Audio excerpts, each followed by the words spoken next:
жайылым жоқ бізде. Жердің бәрін жеке адамдардың мүддесіне өтіп кеткен. Шөптің өзі бізде қазір сенесіз бе? 55 мың теңге бір телешка шөп. Ал қарапайым халық жаздай мал қамауы тұрса, қыстай қамауы тұрса, сонда қайда барады? Автобус кірмейді. Балаларымыз жаяу барып, жаяу келеді оқыған кезде. Интернет ұстамайды, балалар сабақ оқу қиын. Сол енді сопкаға шығып балалар не істейміз енді? Соның студент міне балалар, не? Сол? Бақылашқа. Ауыз су жоқ. Ауыз су жоқ, мынау ащы су.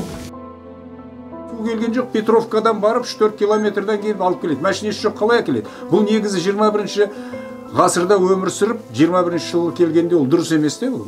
Бұл шешілетін нәрсе.